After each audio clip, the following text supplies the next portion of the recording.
Bonjour et bienvenue chez Mind Biscuit. Pour la vidéo d'aujourd'hui, on va parler d'organisation.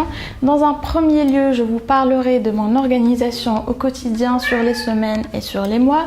Ensuite, on parlera de tout ce qui concerne l'organisation dans la maison.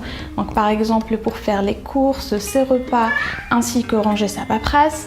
Et après, on parlera des finances et enfin de l'organisation digitale. Le premier point, c'est d'avoir un système d'organisation. Je vous en avais déjà parlé dans une précédente vidéo, mais pour moi, la base de toute organisation, c'est d'avoir un support numérique ou physique pour prendre des notes.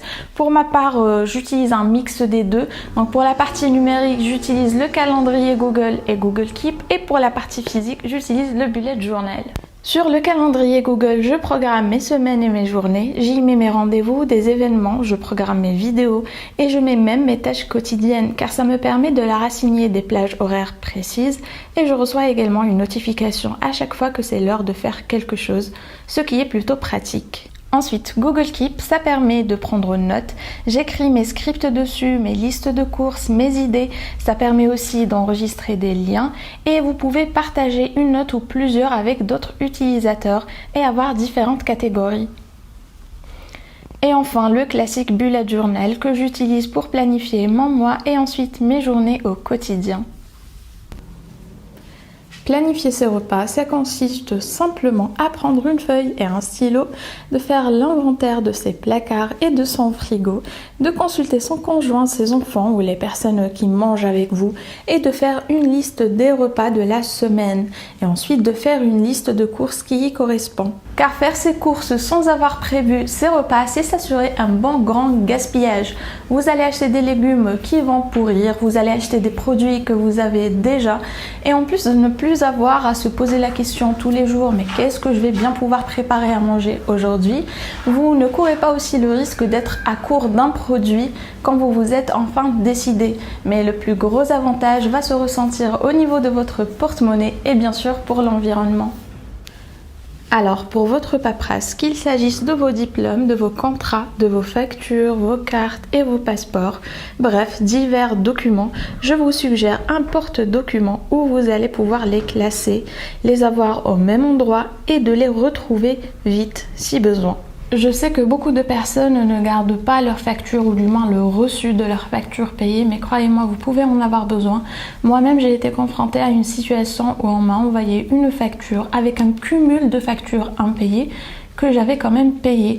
Mais en leur présentant les reçus, mon problème a vite été réglé.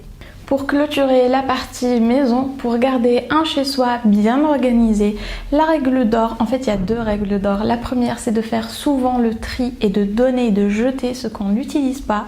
Et la seconde c'est d'avoir une place bien précise pour chaque chose ou objet que vous avez à la maison. Parce que généralement le désordre il vient de toutes ces petites choses qui n'ont pas de place et qui traînent un petit peu partout. Donc même quand vous rangez, vous ne savez pas trop où les mettre. Et ensuite, il faut mettre en place votre propre programme. Donc, vous pouvez assigner 15 minutes après le dîner à ranger tout ce qui traîne, à nettoyer les surfaces ou encore programmer des tâches à faire au quotidien comme la vaisselle, d'autres à faire tous les 2 jours comme le parterre et d'autres à faire une seule fois par semaine comme par exemple la lessive ou comme d'autres préfèrent, c'est de laisser tout s'accumuler et de faire ça une seule fois par semaine. Et maintenant que nous en avons fini avec la maison, on va passer aux finances. Pour les finances, je vais vous parler de 3 points fondamentaux pour être organisé côté finances. Le premier, c'est de budgétiser avec la méthode des 50-30-20%. C'est très simple, vous partagez votre salaire en 50% pour les nécessités comme le loyer, les factures et les courses, 30% iront aux envies comme les sorties, les restos et les vêtements et 20% iront à l'épargne.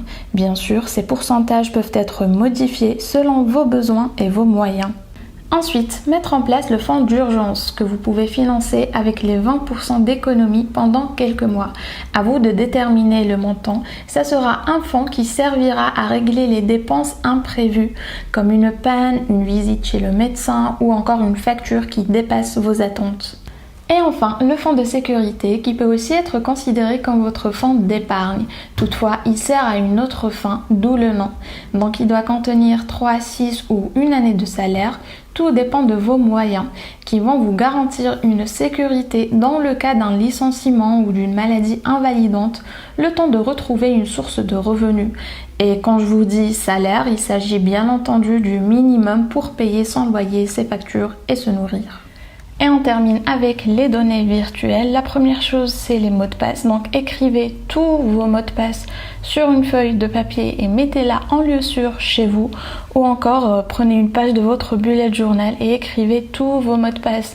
Comme ça, si jamais vous en oubliez un, vous n'allez pas passer par 1001 démarches pour le récupérer. Et ensuite, ayez un backup pour toutes vos données importantes, que ce soit un disque dur externe sur lequel vous copiez toutes vos données importantes ou encore une plateforme virtuelle où vous pouvez stocker vos documents importants mais aussi des photos ou des vidéos que vous ne voulez pas perdre car un accident est très vite arrivé. Et je suis bien placée pour en parler parce que j'ai perdu énormément de données en perdant mes PC suite à des accidents comme par exemple de l'eau ou encore des réparations ratées faites maison. Donc voilà, c'était mes petits systèmes d'organisation. Si vous en avez d'autres, n'hésitez pas à les partager avec nous en commentaire. Et moi, je vous retrouve dimanche prochain pour une nouvelle vidéo.